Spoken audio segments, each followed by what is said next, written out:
All right, I think we're live.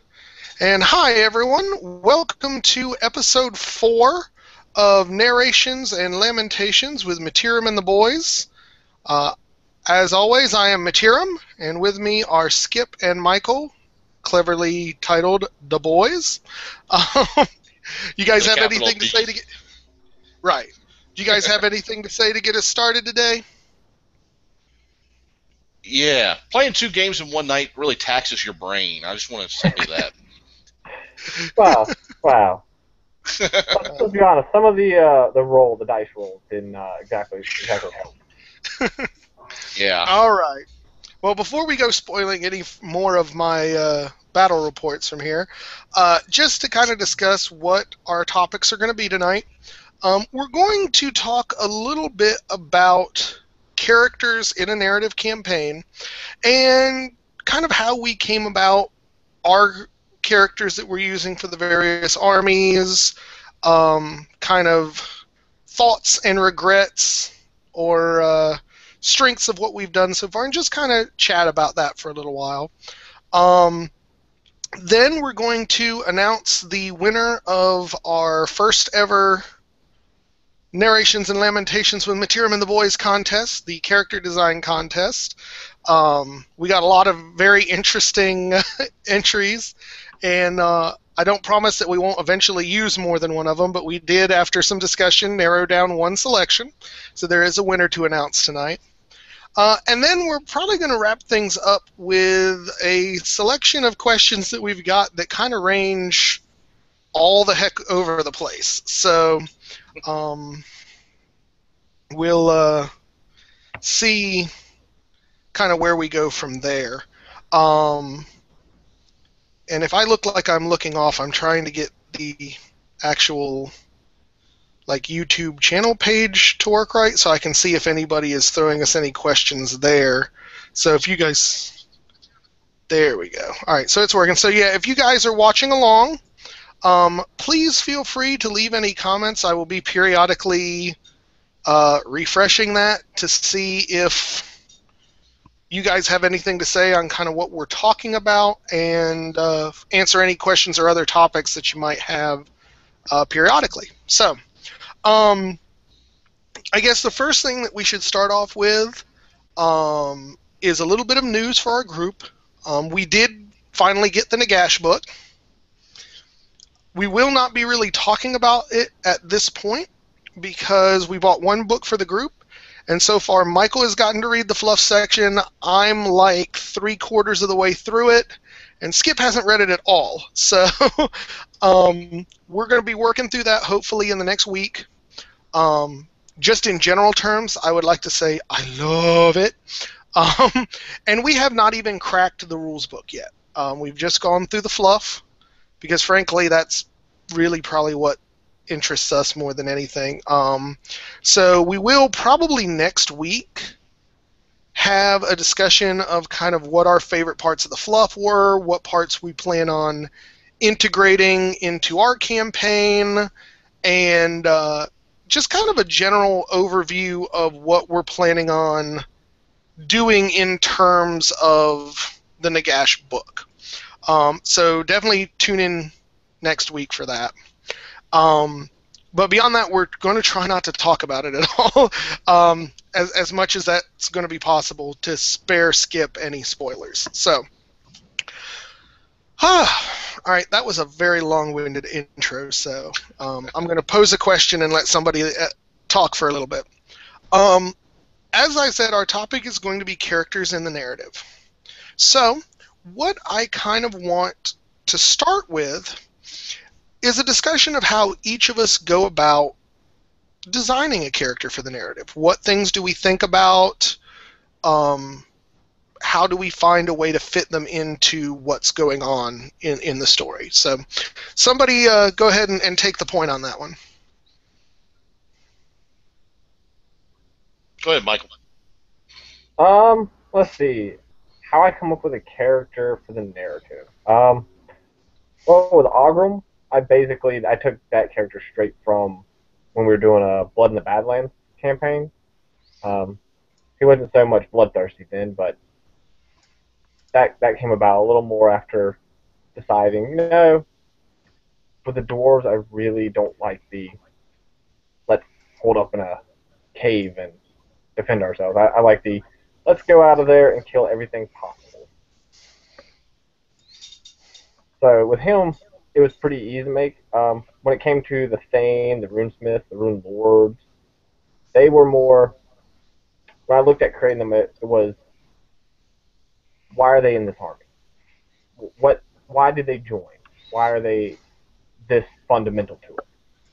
I mean, with the Thane, he comes from a different clan holding entirely.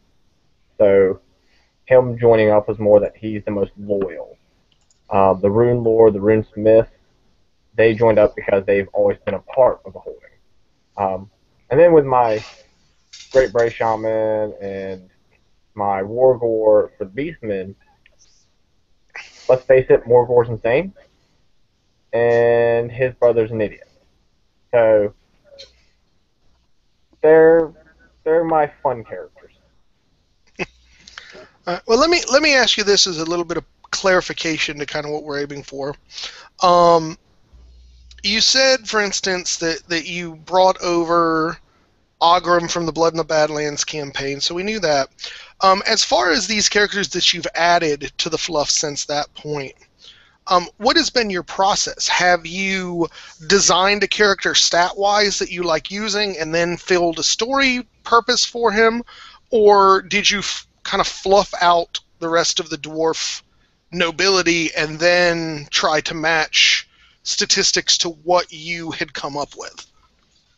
Um, it's kind of a little bit of both in a sense, more on the fluff than the stats. But I look at it, you're gonna have your constant stats of your characters. So I have to look at them and go, well, he had to go through this training, he had to do all of this, and then I have to go back through and look at his family line, how he led himself to that point. Like with my newest character, Gunner, who's the master engineer, he just got brought into the campaign because one of my cannons had been doing so fantastically well. So he came in more from a fluff point than any kind of stat point. Okay. Skip, your thoughts? Well, when I first started, the only army I had was Bretonia. So even this is even before, I guess, right when we started playing the Blood in the Badlands, when we decided that we were going to create generals and not use any in the books at the time, or it's not many in the books. What I did was take Alphonius, which was one of my paladins that I played in Dungeons and Dragons, and I basically in my head thought, okay, well, he was playing a paladin, he was a knight in Dungeons and Dragons. It's going to be an easy switch over to Bretonia. I figured that, with the fluff the way it is, it would be a natural fit. I knew how I played him in Dungeons and Dragons, where he was a little on the edge. So I basically created him before I even looked at how to stat him out. And I've done that for each one of my Bretonian characters. Have all been based on characters I played in Dungeons and Dragons. So let me ask you this real quick, if I can interrupt. Sure. Which Alphonius has done better, the D&D character or the Warhammer character? They're about the same. That's kind of scary. That's a little depressing, man. Yeah, it's all right. It's all part of the fun. That's how I based my Bretonia, and then when I started sitting down and getting into my other armies, like Dark Elves and things like that, what I did was I actually wrote down on a sheet what would make a cool idea for a Dark Elf character, and I basically kind of wrote a little bit about the history of what I think the character would be, and kind of matched it up with what was in the codex, and that's kind of how I've come across my thought processes of doing it. And as the characters have gone on, I have, in this case, we'll take Cartasia, one of the characters I created for the Empire that's now over in Bretonia. Because of what he is about to do, and you'll see that in upcoming narratives. I placed equipment on him based on how I wanted the fluff to go. most Bretonian players are going to sit down and they're going to put the heroic killing blow on all their generals. I have gone through and decided any general that I make is going to have either a different virtue or no virtue at all. Alphonius, of course, is the leader. He's going to have the heroic killing blow. It makes sense. But I won't have another general or paladin or anything like that that's going to have the same type of virtue. I want to differentiate them, give them their own uniqueness, and sometimes that might work. Sometimes it might bite me in the butt. But I want to stick true to what I think the character is going to be and stick true to the fluff. So that's kind of how I look at it. That makes sense. For me, it's little a column A, little a column B. Like Michael, my ogres were the army I played in the Blood in the Badlands campaign. And almost without fail, I don't think I've introduced a character into this campaign for the ogres that wasn't already set up from Blood in the Badlands. So I really kind of knew where the White Tooth were coming and going from that campaign to begin with. And so all I've done is kind of played with some gear, some and that sort of thing since. Now, the other hand, when I took over the Empire, I had no real idea where I wanted to go story-wise there. So I built what I thought was a workable Empire list. And I definitely started mechanically and had the Archlector I wanted, the Warrior Priests, the level 4 Wizard Lord of Light, and kind of allowed the first games I played with them to help inform their characters. With the demons, it was actually interesting because there's really, and I've talked about this before, there's no real way to specialize the demons because they're just locked into just getting random gifts. So with the demons, I focused on the models, and I made kind of unique, different non-Games Workshop models for each of those characters, and so I used the models to kind of provide the characterization for them.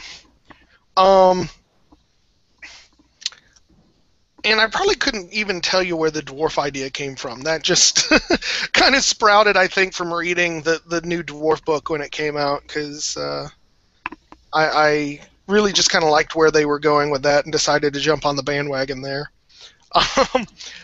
And probably the hardest entry for me into the campaign was the vampire counts.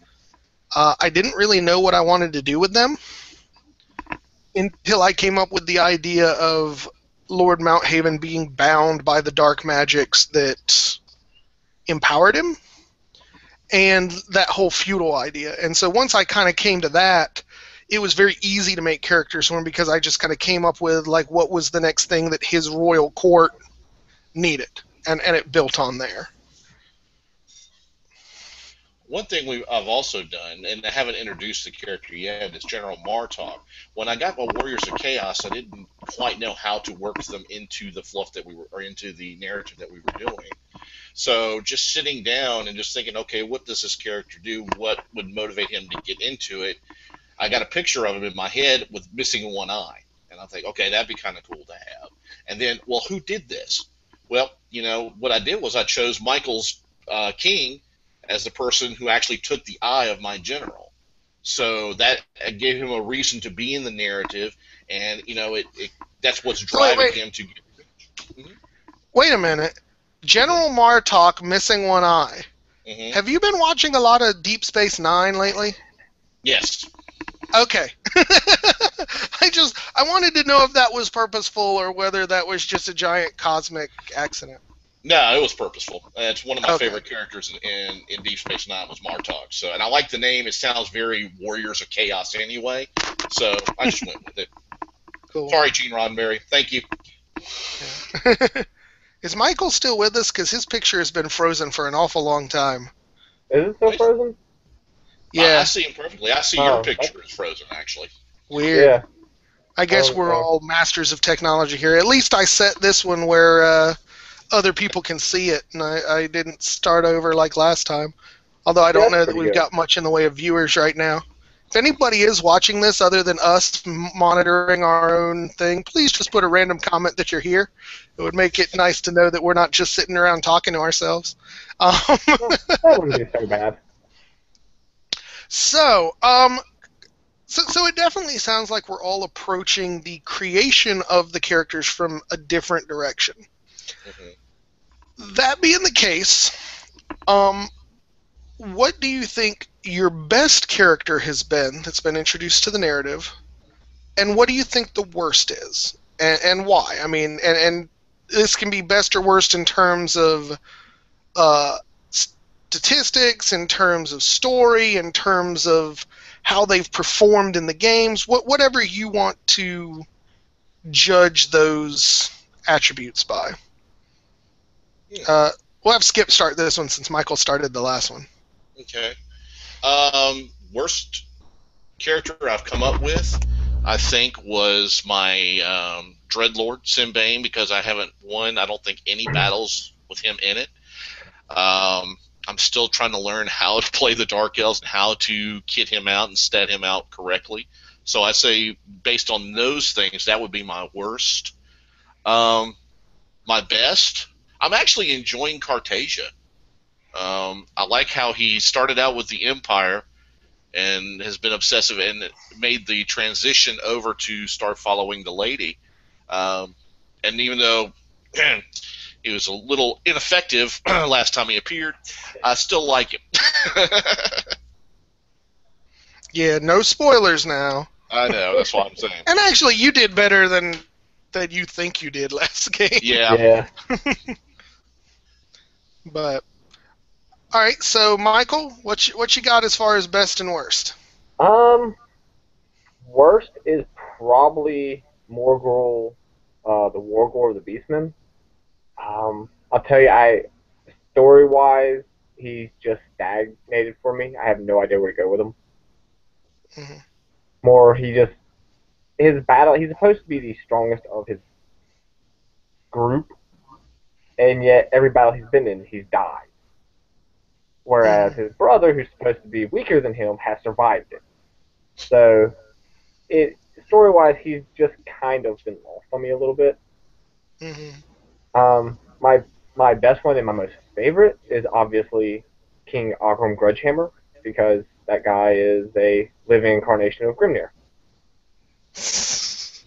Not like you're speaking from any bias or anything, right? No, it's not like I just absolutely love the dwarf. Um, I actually imagine you guys will think my options are a little surprising. My favorite so far has actually been Felix Weishoff, my level 4 Lore of Light caster from the Empire. Um, I think he's been very effective. He's definitely proven to me light magic is awesome. But story-wise, like I said, I wasn't really sure where I was going with him, and he more than anyone has surprised me with the personality that's kind of popped out as this kind of impish young uh, mage who's given sort of a different voice to the more serious Empire forces I've had. So I've very much enjoyed him, and I'm particularly as we get into the Nagash stuff, I am going to be pushing him into new and interesting directions. At least that's the ultimate hope. My least favorite character at this point has actually been Chog the Toothy. Um, and again, kind of for similar reasons to what you said about Morgirl. Um, in the Blood in the Badlands campaign, Chog was this just devious, backstabbing, trust no one, kind of man of or ogre of secrets, if we can put it that way, and caused a lot of problems both for the other players and for me because I was basically using him to undermine my own work the entire time because it fit for the fluff. And I think maybe it's just because I have too many armies involved in this and I haven't been able to sort of go into the ogres as much as I've wanted to up to this point. A lot of that has been lost There's been a little bit of it here and there, but definitely not what I would be expecting from the Slaughtermaster of the Mighty Whitetooth clan. So he's been the most disappointing for me so far. Yeah, I wasn't expecting that. No, I wasn't either. Well, it's nice to know I can still surprise you guys after all the games we play together. All right, so here is the question that will be another little fun one. If you could recruit any one of the characters in the narrative from anyone's army to join your own, which one would it be? What character would it be, and what army would they join?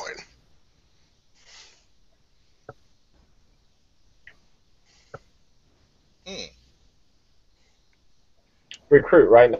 Not take.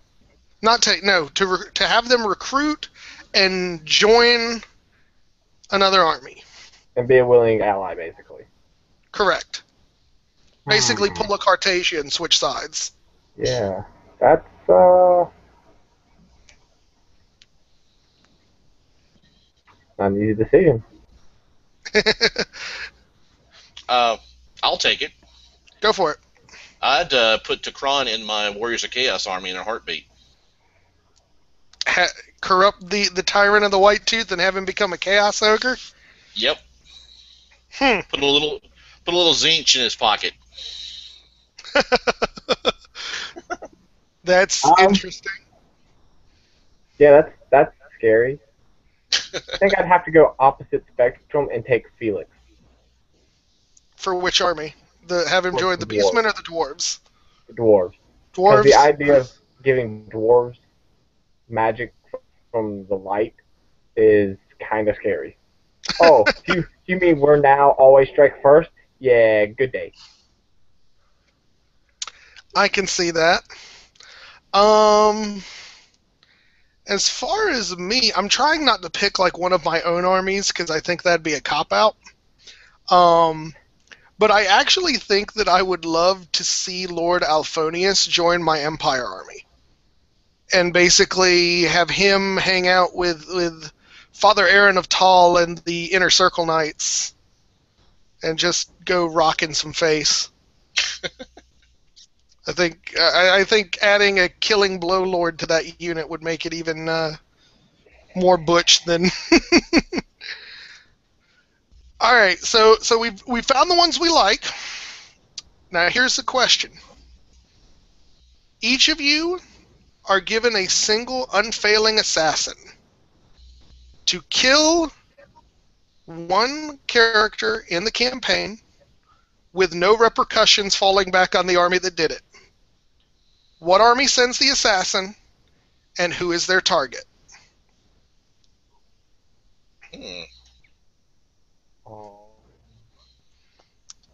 I'll go with this one first since I know who it is.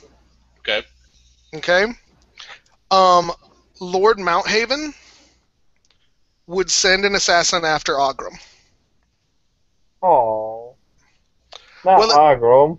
No, well, at this point, the Odheim dwarves are really the only force in the mountain that he's afraid of. That could realistically present a threat as it's been presented so far to his interests. And if he could take out... I mean, he's used Clan Odheim as a tool before. If he could take out Ogram and lay the blame on that on somebody else, oh yeah, he'd do that in a heartbeat. Yeah, because I'd easily send the rest of his clan into a frenzy. Yeah, and it would be just unleashing hell on whoever pissed him off more. Yeah. So what do you guys think? That's interesting. It makes sense, though. Yeah. I think I would send I'd have Ogram send an assassin after Melisandre and blame the Warriors of Chaos. Interesting. Any what's your logic as to that? Well, the logic is for Ogrom, if he can have two of his biggest enemies basically go, oh yeah, we're gonna go fight over here, it means he can rebuild his forces. Mm. It's strategic enough that he can set back, set up a defensive, and get his guys a little more time to prepare for battle. All right, and Skip. I've been sitting here thinking. I would think, just based on the stuff we've done so far, that Dreadlord Sinbane would send a canine assassin after Tok'ran. Just tired of having his elves getting eaten and wants a little payback? Is that what we're talking about there? Basically, if it comes down to it, yeah. That makes sense. Mm-hmm. All right, well, we are getting some comments here, so let's take a break and take a look at some of those comments. First, Vince Venturella says, random comment. Very much appreciated that you guys are watching. Thanks, Vince. So, Tom Dudley disagrees with you, Skip, and says that the best Star Trek character ever is General Chang from the film. Him quoting Shakespeare is just class. I'd give real money if he'd shut up. Yeah, that's pretty funny, too.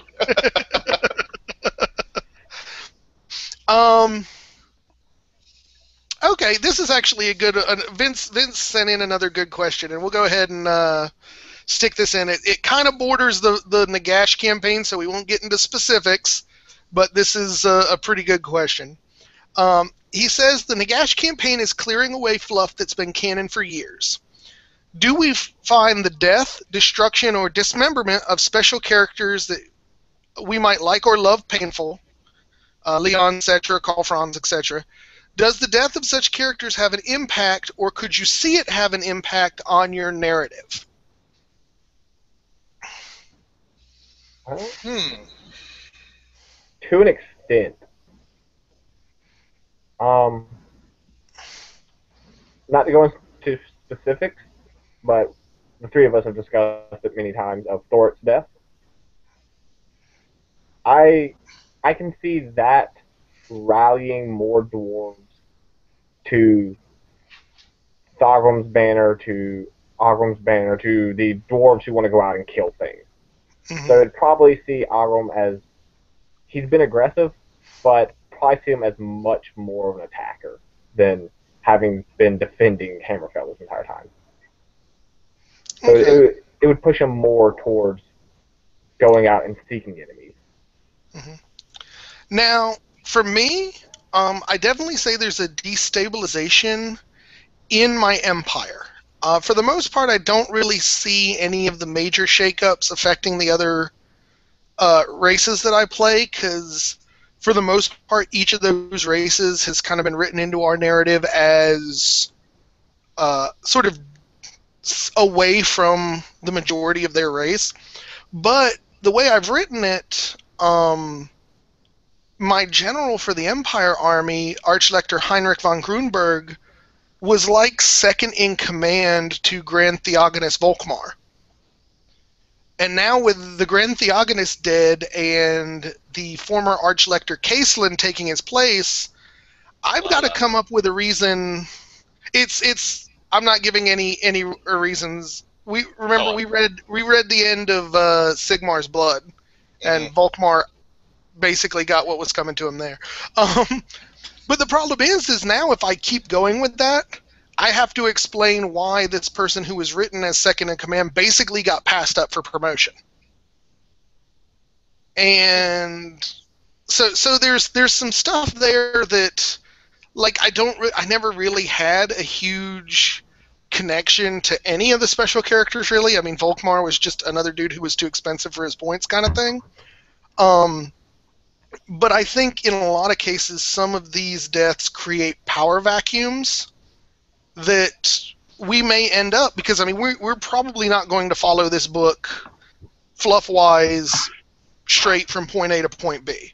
We're probably going to insinuate our characters in them and stuff like that. So it'll kind of see what those changes shake up for certain armies. And I definitely think there's some big shake-up in order for my empire. And I think that's one of the things I've kind of been trying to decide how that's going to impact the force that I'm using. So, any thoughts, And Skip? I know you don't know much of. I mean, I know a little bit about what's happening in Bretonia, and I I've never been a big fan of King Lorien anyway. Um, So so screw that guy. yeah, if it's in fact he's deceased, then that is fine with me. But it will shake up how how what's going on in I guess my version of Bretonia, because I'm assuming he was still the king, because we're I'm concentrating my forces in Muslin, which according to the fluff nobody was in charge of, because it was a kind of cast off part of the country. But now that this has happened, that's going to maybe impact what's going on back home with Alphonius. The only special character really that I'm using in any of my games, I'm using the slave. What's his name? The look like the Call of Cthulhu guy. Lokir Fellhart. Yeah, thank you for my Dark Elves, and I used the Green Knight for Bretonia. So those are really the only two special characters I've even been involved with in the campaign. So those of you who have already read the Fluff book can pretty much guess what problems that Skip is going to have with his armies from here on out after his omission of using both of those special characters. So, again, we're trying to do our best not to spoil things for his delicate virgin ears. Mm-hmm. But that gives you guys some thoughts as to what he may be having to deal with in what we're in sort of what's coming, I think. But I think for us, and this was something that we had kind of discussed earlier, in that it's nice, excuse me, it's nice that we are not sort of chaining ourselves to the fluff. So this just total shake-up and blender of everything that was before isn't sort of a death knell for our plans. I think that the general thought at this point is going to be, we're going to cherry pick what we like, put our characters where we want our characters, maybe even ignore the shit we don't want to deal with, and build a story that uses this as a framework and a background, but doesn't dictate what we have to do. Is that a fair assessment, guys? Yeah. Yeah, I agree. Well, awesome. Thank you for that question, Vince. That was definitely a good one to deal with. So we're about the halfway point. So we've got our high number of viewers so far. So we want to go ahead and discuss the contest. For those of you who have been paying attention, we had been running a contest over the last 2 weeks for people to design a character for us that would fit into a 2,500 point army.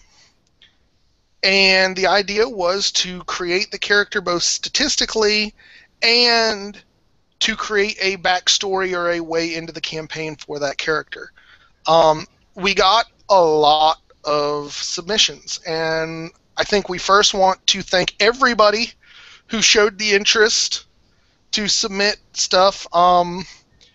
You guys floored us with the amount of stuff that was sent in. We had several people send in submissions that literally could have doubled as doctoral dissertations on Warhammer. And I think there were a couple that were competing with page count for the Nagash book. So we do thank you for that. But after some discussion, we decided on a single winner, and we based this decision both on the mechanics, because it was kind of an unusual build compared to anything that we had thought of or seen for our armies. We also thought it was kind of the perfect level of fluff, in that it gave us a lot of stuff to work on, but it was open-ended enough where we didn't feel straitjacketed by anything. So Do either of you guys have it pulled up, or do you want me to go ahead and make the announcement? I don't have it pulled up. Yeah, I don't have it pulled up either. I'm sorry. Okay. Well, I will go ahead and make the announcement then. So our winner of our first ever contest is a very interesting build for a character, a Chaos Lord by the name of Jeth the Recruiter. And this was submitted to us by our very own Lord Tremendous. You know him, you love him. Thank you for the the submission. But statistically, what we have to deal with is a Chaos Lord with Mark Zinch on a Gorby's chariot with a shield, the Sword of Change, Trickster's Helm, other Trickster's Shard, Luckstone, Acid Eater, or Acid Ichor, and Soul Feeder. Comes out to 485 points. And I'm not going to go through and read everything because we are going to be introducing this character into the narrative, and I want you guys to pay attention to the battle reports where he comes in. So, but the interesting thing about this fellow is he is a Chaos Lord who was raised up from the ranks of the Marauders and has a Chaos Chariot that is drawn by a Chaos Spawn. It's definitely interesting and leads us some good stuff to go with. And he will be joining Skip's Warriors of Chaos Army. And Skip is actually going to be working on a conversion of a chariot, so he actually will make the chariot with the Chaos Lord being pulled by the Chaos Spawn so that the model matches the scenario. And or not scenario, the contest submission. And once he gets all that done, he will be entering the character into the narrative as part of his army. Skip, did you want to say anything in regards to your thoughts on this submission? I'm actually looking forward to seeing how this model comes out because I had just actually recently purchased a chariot. I didn't know how I was going to work it in or put it together, and then this came in, so it was good timing on that. So it's going to take me a while to put it together, but I think once it is, any help that my Warriors of Chaos can get, I'm going to take it. And I think he's going to make a great addition to what I've got going on, at least in my head right now. So now here's the question, though, and this is something that you should consider. Mm-hmm. I don't know how much you guys have seen of Tremendous's last few videos before he switched over to Tomb Kings, but he had just an absolute rotten string of luck with the Warriors. Could this be his version of a voodoo doll where he's trying to pass that poor luck off on you, Skip? What do you think? I don't think I can get much worse. So. Well, either way, I wanted to just say thanks again for everybody who submitted. There's just such a long list. And we got people who I expected who were sitting and commenting on just about everything. I'm going to hope to put up a list of at least everyone's names who submitted. I feel kind of dumb that I haven't put that list together yet, but I'm going to be posting it in the notes below here, so everybody, just as kind of a thank you, because we really got a better showing than we really expected, and it's nice to see the support you guys are giving to us, and that you guys are enjoying the show and enjoying the narratives and want to help be a part of it. So that's it's very nice to see. So. Any other comments you guys want to make on the contest other than congratulations to Lord Tremendous there? Yeah, congratulations, Tremendous. Definitely appreciate that. I hope that I can do justice with what you've given me. And again, some of the entries were really awesome. So I mean, it was a hard choice. Really, it was. Yeah, no, it was definitely a hard choice. But we really really enjoyed your submission. Tremendous. It was definitely an interesting read and a very interesting build for a what's he come out as a Chaos Lord? Chaos Lord. Yeah, very different build for one of them. So good job. Absolutely. Here's go ahead, Skip. There's the Chaos Spawn I have, actually. So that's going to be what's pulling it? That's going to be what's pulling it. I'm going to touch it up a little bit, but yeah, that's what it looks like. Well, awesome. So thank you, guys. We may end up doing more of these in the future. One thing I would like to do, and I haven't really even talked to the guys about this yet, but I would like to do another one of these kind of contests about scenarios, and see if we can't get some interesting group think scenarios to throw some wrenches into our narrative plans. So we'll probably talk about that, and if we do decide to do that, we'll be posting that particular contest in the next couple weeks. So that being the case, we're kind of on the last half of our show tonight. We do have some questions that were sent earlier today. Let me double check and see if there's any questions from the group that's watching. Tremendous says, outstanding! I won! Woohoo! But he has to let me borrow Snuffleupagus, so. I think you'd have a better chance borrowing his left foot than getting that model. He also says, may Jeth do you proud, bud, and says that he wouldn't try to pass off the bad juju. He just needs to work through the pain sometimes.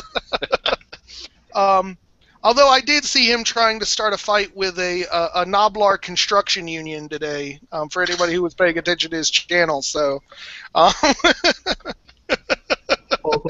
and he knows what I'm talking about. So if he wakes up with like the head of a poodle in his bed, he knows what happens. All right. So speaking of Tremendous, the first viewer question tonight actually comes from him. And I think he kind of asked this one with an assumption that I don't necessarily know we hold, but let's go ahead and fire this one off. Mm-hmm. Why do you think Tomb Kings is a weak army?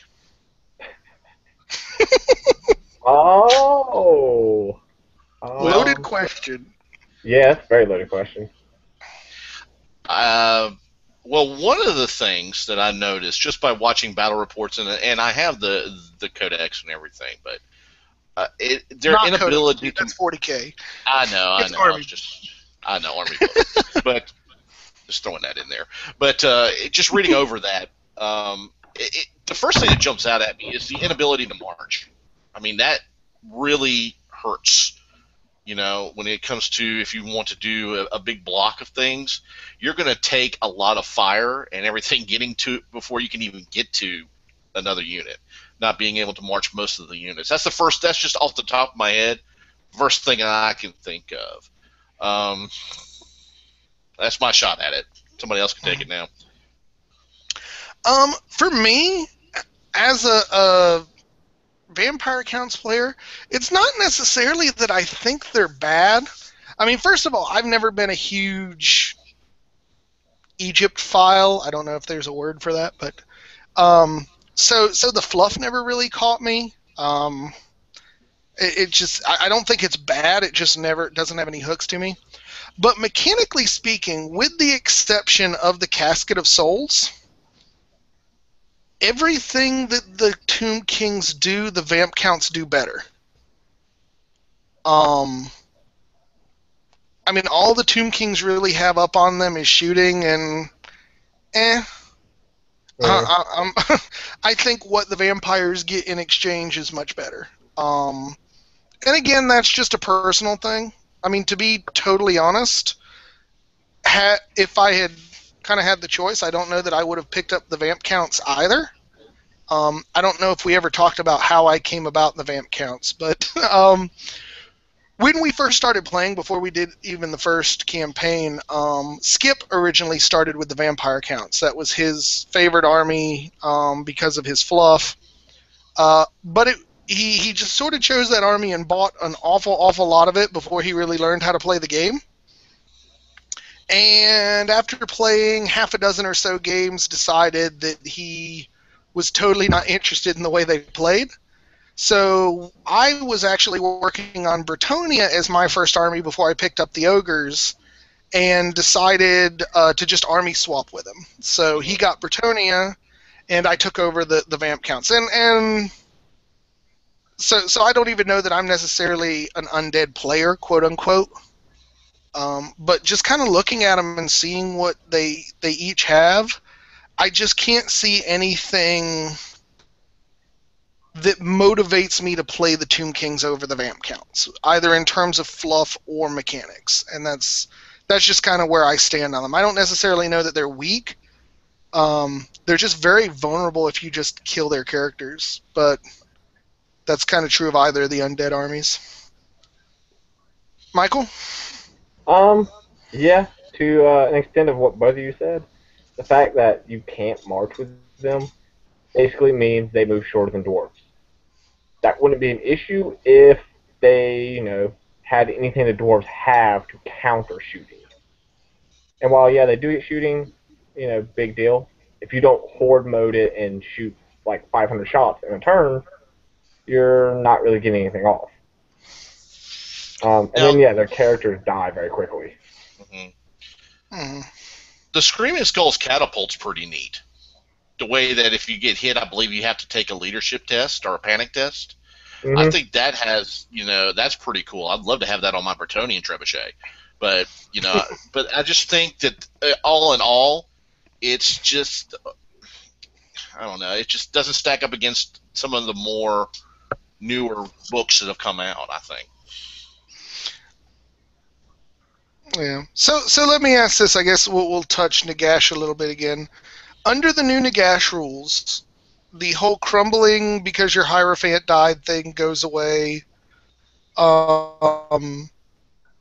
And you can mix match the armies minus most of the special characters. Do you feel like that makes the Tomb Kings a viable option? Or does that just simply open up an army full of toys for Vamp counts to steal? It opens up toys for the Vamp counts. Okay. Skip? I agree. I mean, I think if the vampire counts can grab a casket of souls, yeah, I mean that's going to increase their casting ability tremendously. If they pick up no fun intended, but I think it would be better for. I think it makes an undead army pretty cool. I don't think it helps the Tomb Kings at all. I think it just puts them all together under one bucket and just makes it undead. And maybe that's what it needs to be. And then you just take it in a flavor that you want, and you could say, okay, well, the skeletons came from the desert instead of coming from Bretonia, or something like that. See, interestingly enough, I think I'm going to disagree with you guys here. I think there's not much with the command that the Tomb Kings can have over the magic phase. I don't think there's much that they need to kind of bump them up into that very competitive option. And I think losing the Hierophant crumble thing, I mean, you're no longer even like required to take a Hierophant. So you can just like Tomb Prince it out and be crazy, or Tomb King it out and be crazy, with like whole units having stupid high weapon skill. And if they need a little bit more, they can get some access from stuff from the Vamp counts list. But I think it goes a long way to making them viable, even without necessarily dipping. I think it takes away one of their big weaknesses. Now, you still have the problem that they can't march, but I think that becomes a little less of a major issue when you no longer have the giant target I win button of your Hierophant dying. And they can play the waiting game a little better when there's not a single thread that can be plucked away and cause the army to fall apart. all right, Josh, let's just say that you're going to sit down, and I know you don't know a lot about the Tomb Kings, but let's just say you're going to sit down and say, okay, I'm going to play Tomb Kings today, and I have access to all this. What would be the first thing that you take? Oh, the first thing would be the Casket of Souls, no doubt. What I actually probably would do, strangely enough, is I would probably make a list very, very similar to a dwarf list. I would do Casket of Souls, 2 Screaming Skull catapults, 2 hordes of skeletons with tomb princes or kings in them. And if I don't have to worry about that crumble, I mean, you box up, you wait for the enemy to come to you, and with your command of the magic, you just roast anything you're concerned about and buff the crap out of your dudes when they finally get into combat, and you just waste anything that comes close. Would you take ethereals? I don't necessarily even think so. I mean, it could be neat. I actually think for my chaff and stuff, if I was doing Tomb Kings, I actually would go with chariots. I love freaking chariots, and they're not penalized for the not being able to march thing since they can't do it anyway. And so, I mean, I would just have little groups of chariots all over the place, just ramming people and causing trouble, and use that instead of ethereals.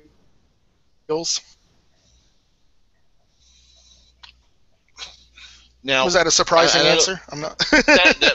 Yeah, a little bit. Now, since we're not all big tournament players, I don't know if any of us can answer this question, but I'm sure that since there are some out there, I mean, we don't design a lot of armies to handle ethereals. We don't use them a lot.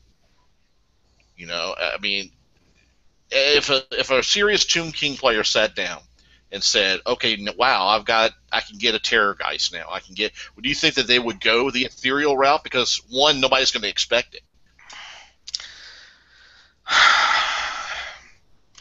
In terms of what I know of competitive play, maybe not.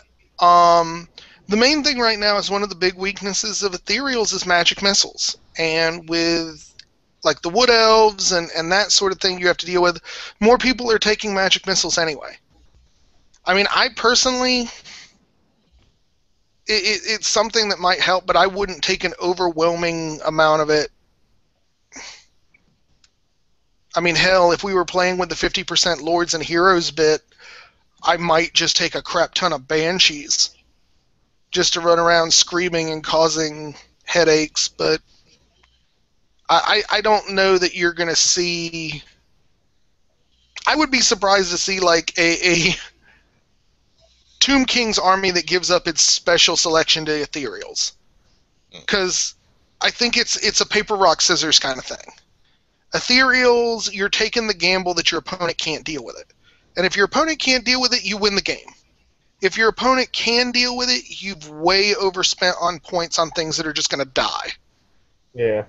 And I think from a competitive standpoint, although I am by no means an authority when it comes to that, I don't think the punch is there for most tournament players. I honestly don't necessarily see this Undead United really getting a whole lot of traction amongst tournament players, at least not in the short term, just because you've got to have the models. And I mean, how many Undead players are already playing both armies? Not very much, I don't think. No. So, I don't think Tomb Kings is, to kind of sum up, I don't think Tomb Kings is super weak. I think they have some potentially big weaknesses that could be fixed by the new rules in the Nagash book. Take that for what it is. I don't know why Tremendous is asking us that anyway. He is by far a more competitive player than any of us are. So, Kind of looking for the wrong way for some advice on that one, Lord T. So, second question, and we'll go on because we are running a little long. This one's from Whoopie Womp, and I think he's doing his Mr. Malorian impression here, because this question makes no damn sense to me. If there was a real Lord Tremendous, what food would you throw at him if he failed? Yeah, that was kind of my take on this question too. I personally, for one, would not throw any food at a real Lord Tremendous. I would be afraid, unless, of course, if I had a bolt thrower, then I'd throw whatever the hell I wanted on it at him, and he wouldn't be able to hurt me. But otherwise, I would be afraid of being torn apart. So I will throw 0 food. How about you guys? If it's his Damon Prince that we're throwing food at, I'm going to throw it in like food in front of him to be able to, for him to stop and eat so I can get away. I don't know, maybe it's the dwarf for me. I'm thinking you put a pineapple in a cannon. A pineapple in a cannon? Yeah. My Awesome. cannons, your guys' demons and whatnot are terrified of my cannons, apparently. Well, you do have a tendency of breaking their faces, but Yeah. Or bouncing over ogre units that they're 2 inches behind. yeah. So, okay, so that was a strange question there, Whoopi. I'm not sure what the hell you wanted out of that. So apparently our discussion of the Tomb Kings has caused an explosion in comments. So let's take a break real quick and go over those. First of all, Tremendous says he would sell you his orange beast. Skip. Ooh.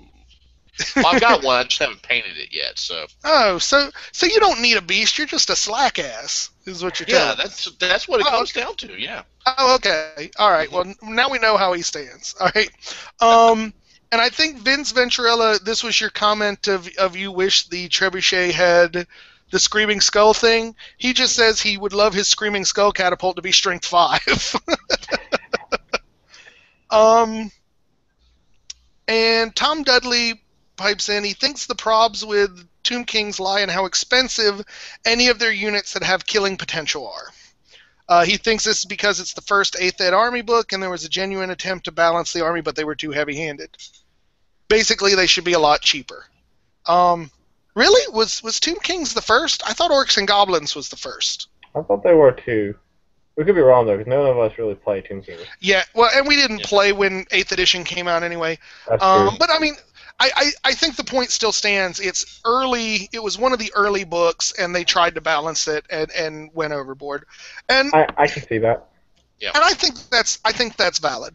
And then Vince reminds us that in the Undead Legion army, Tomb Kings can march just like the Vampire Counts can if they're within 12 inches of their general. So that Again, makes like I said, fair. Yeah, that's another one of those things that their weaknesses is filled up by the new rules. And Whoopi says, no crumbling lends itself amazingly to the Black Knight Blender Lord bus. I would finally go vamp fun without wasting the points for magic. All right, well, my first question here, Whoopi, is how badly are you handling the Black Knight Blender where that unit is losing combat? I have never had that issue come up. Well, I guess... I don't know. See, I make my Blender Lord the general, and if the Blender Lord dies, you're pretty screwed anyway. So I just don't see how the no crumbling really helps that build at all. And then Dark CT pipes in again about the Undead Legions marching. And he basically says that he wagers that both sides have an advantage of being able to pull from the other. Vampires are perhaps more aggressive, while the Tomb Kings may yet be more defensive as far as he sees it. And he says, though you're hard-pressed not to take the casket no matter who you're playing, because the lifeblood of an undead army is magic, and more dice is good, I think. No disagreement there, Dark CT. More dice are good is I think we can all agree on that one. Agreed. And apparently Whoopi approves of your pineapple in a cannon suggestion. See? It's not a bad idea. Another dwarf. It's another freaking dwarf supporting you. Yeah. Now, follow-up question, and this one's from Whoopi as well. Should Lord Tremendous change his name to Mr. Bones?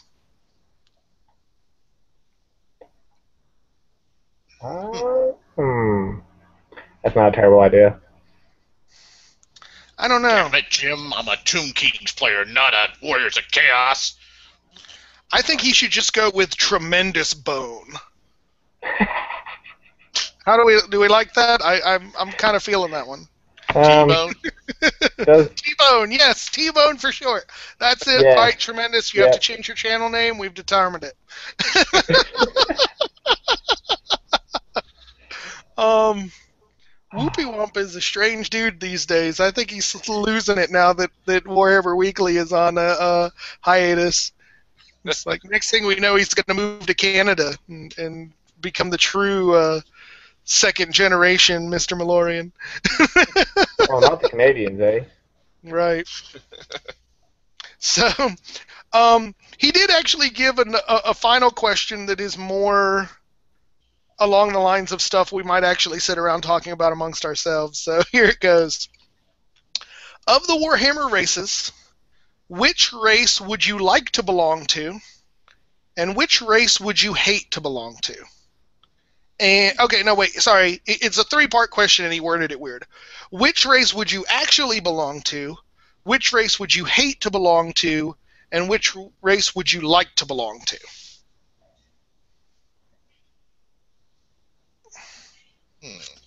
So, okay, let's start off with actually belong to. I think I'm an ogre. I definitely have the physique for it. I'm a dwarf. It's in my soul. And I love knights, so I guess I have to say I'm Bretonnian. Okay. Now, which race would you hate to belong to? I would hate to be a Noblar. Also called Snack. Yeah. That and I hear their unions are a pain in the ass. I'd hate to be any of the Nurglings. Would everyone like to say hello to my new daughter as we interrupt this story? This is Joanna Eris. Say hi, Joanna. I don't know what is going on. I'm just waiting for my bottle, please. Okay, keep going. Yeah, I think I'd hate to belong to Nurglings. You hate to be a Nurgling? I hate to be a Nurgling or just belong to anything Nurgle. Because a lot of their stuff seems like everybody's really sick all the time, and I hate being sick. I guess that would kind of be a damper on that particular race. I'd hate to be in the Tomb Kings because I hate snakes with a passion. That's not a bad choice. All right. So which race would you love to be in? So we've discussed what we think we are, what we don't want to be, so which one would you like to be? Well, mine's kind of obvious. You want to be a dwarf, don't you? I want to be a dwarf. You dirty bugger. I can't help it. Skip? I think I'd like to be a dark elf. Really? Yep, that means I'd be like thin and slim, and I don't have to worry about burning, and I have really cool hair, and you apparently have a thing for blood orgies, which is a little disturbing, and we may not let you come over anymore.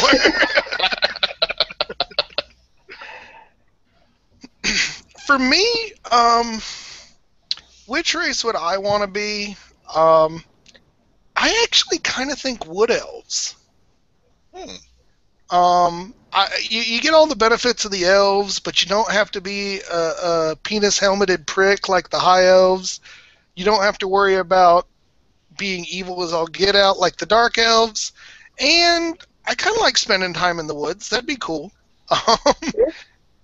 So, and I mean, they got dragons and everything. That'd be pretty badass.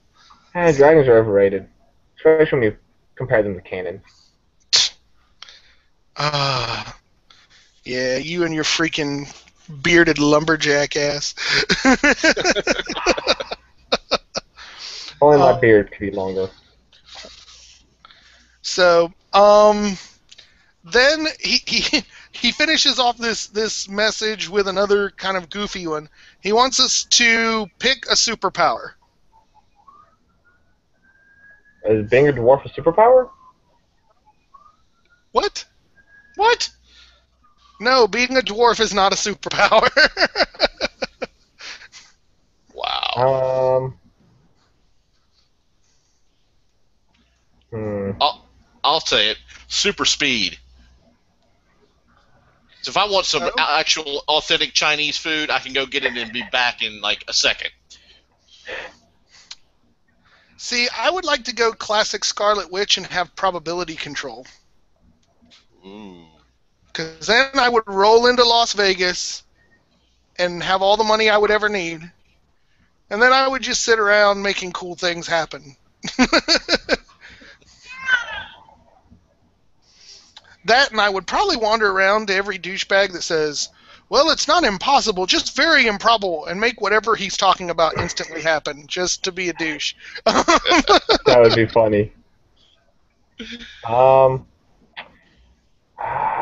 have to go with flight. Flight?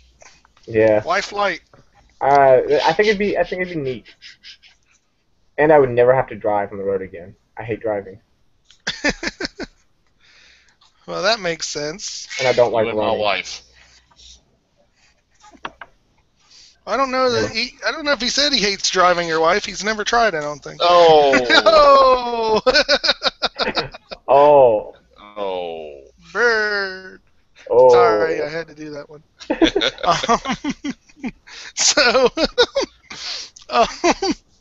let's see. Coming back is apparently people are still watching us, and I have no idea why. Apparently, we're entertaining or something. So Vince Venturella says that he would also accept Lord of the Bones for Mr. Tremendous. Tom Dudley seconds our T-Bone idea.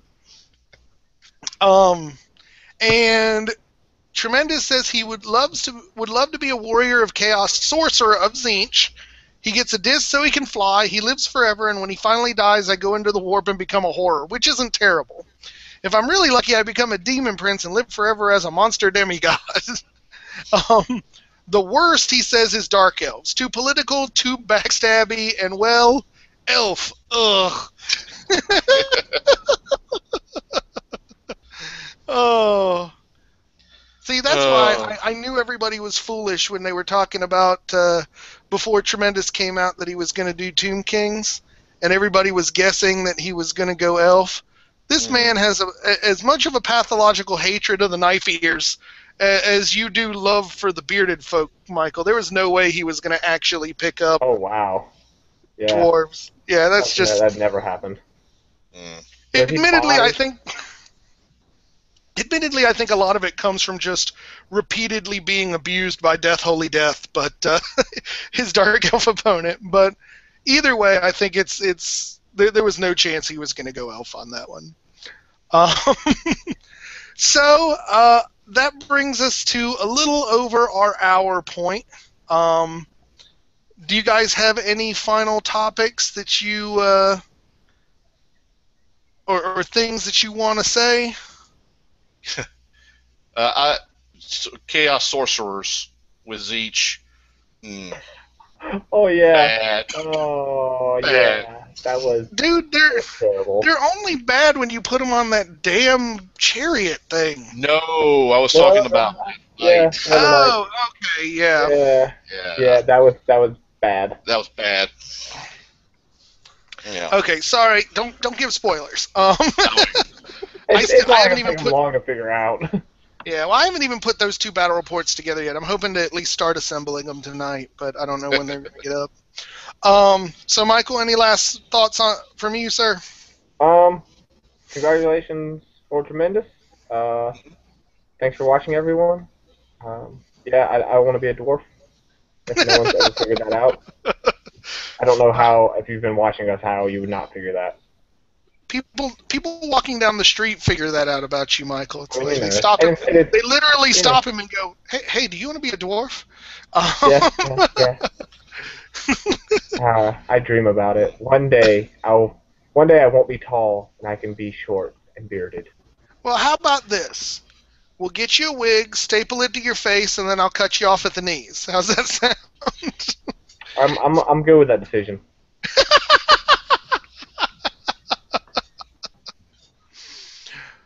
That'd be a short Okay. conversation. I think to be honest, I think we could not have picked a better point to end on. I want to go ahead and echo everybody's thoughts. Thank you guys for watching us. We actually have a pretty good little group watching us now, so those of you who have hung out to the end and put up with all this zaniness, we very much appreciate it. Just as a reminder, next week we are going to be dealing pretty exclusively with the Nagash material, discussing fluff, discussing how it's going to impact our narrative games. So if there are any questions that you have about that fluff, please email me at joshlmerritt@gmail.com, and we can discuss it. Any thoughts that you might have on the topic will be welcome. And we'll probably do more question and answer bits like we did tonight. So other than that, thank you guys for watching, and we will see you on the next one. Bye now.